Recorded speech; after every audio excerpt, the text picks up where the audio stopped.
Hey everybody, it's Mike Eswich, co-founder of Teaching.com and Teaching.com.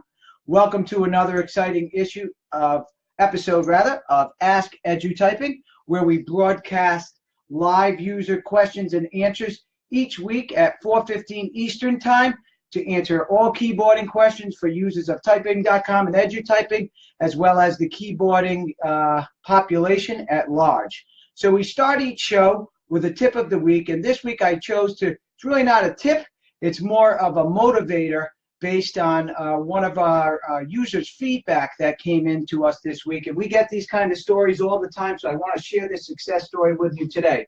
So this particular gentleman is using Teaching.com and has grown his word per minute and accuracy from 16 to 70 words per minute.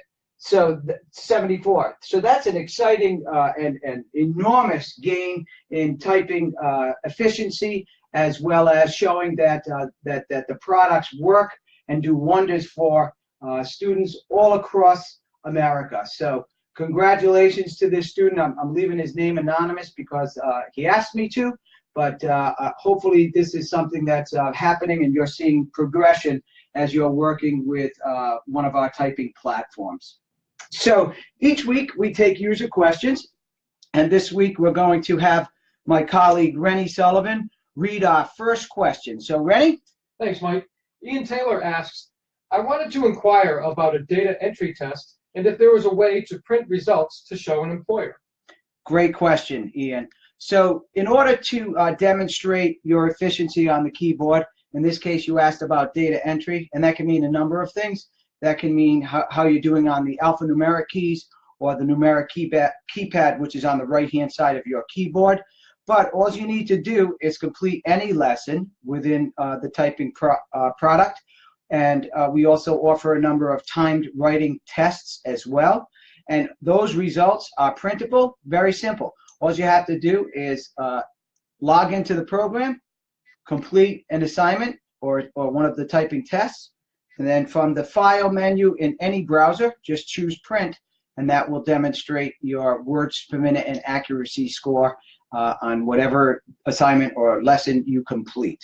So good question, and that's great because it provides proof to your efficiencies, especially if you're applying for a job, which in this case you said you have to demonstrate your skill set to your employer. So good question. Let's get our second question of the week. Rennie? Joy Robinson, she asks, how do my students sign up using Google Classroom or their Clever accounts? Can you help? Okay, yes, I can definitely help with that. So both Teaching.com and EduTyping utilize Clever, and for those of you in our user audience who may not be familiar with Clever is, it's a company that is a third-party integrator that allows your students to use one single username and password. Typically, it's the one assigned by your school. And they can select an icon from a dashboard and log into any product, including Teaching.com and EduTyping. So how you can gain access to work with Clever to get connected utilizing that technology, there are two ways basically. If your school is already a Clever account holder, you should have a dashboard, and on that dashboard you will see EduTyping or Teaching.com. So you click on that and there'll be a form you complete, and then that process will get somebody in touch with you on how to get that connected.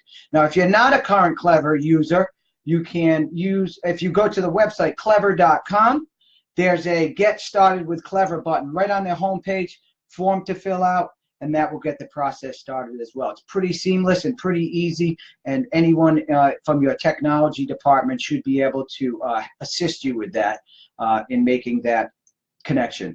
You also asked about Google Classroom. We're not offering that at the current moment, but in June, it's one of our exciting new releases that we will be bringing to both platforms. So that technology is not here yet, but stand by. There'll be more information and links from our website and login screens coming later this school year. So we have time for one more question, and Rennie, if you could read our final question of the week. Lynn from Marysville Senior High asks, I would like to post a few posters on the successes of my typing students. What type of recognition posters do you recommend posting? And how do you go about getting that report information? Any help would be great. Well, first of all, the report information, that's a great question because you're trying to motivate your students by having your classroom come alive, your classroom walls with color and messages that motivate students to do better each week. So there's a lot of different ways you can approach this, but the first thing is if you go inside of the teacher portal, you'll notice that there's a robust set of data that's available to you based on how students perform, everything from the time that they've spent typing, when they last logged in, how many minutes they've been typing each week, words per minute, accuracy, etc. So my recommendation is, you already mentioned words per minute as one type of poster, but if you take a look at the blog, you'll see that there's lots of motivational tips that you can actually turn into posters, and that blog is accessible right from Teaching.com. There's a blog link, and you'll find a lot of information, and I believe there's also downloadable motivational posters there, as well as you can create your own. One that I love is to create students to be more accurate.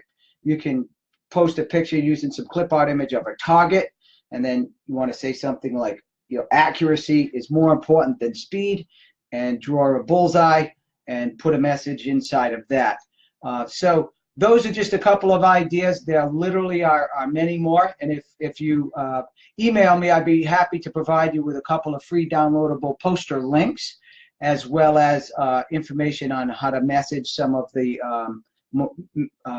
words that you'll put on that poster. And you can reach me at mg@edutyping.com. So that's all we have time for this week. I'll see you next Thursday at 4:15 Eastern Time, where I'll be broadcasting live over Facebook. You can always view the videos if you don't catch us live, and you can also ask your questions and reach us at Facebook at #AskEdutyping, as well as on Instagram and Twitter at the same handle. So everybody have a good week. Happy keyboarding teaching, and we'll see you next Thursday. Take care.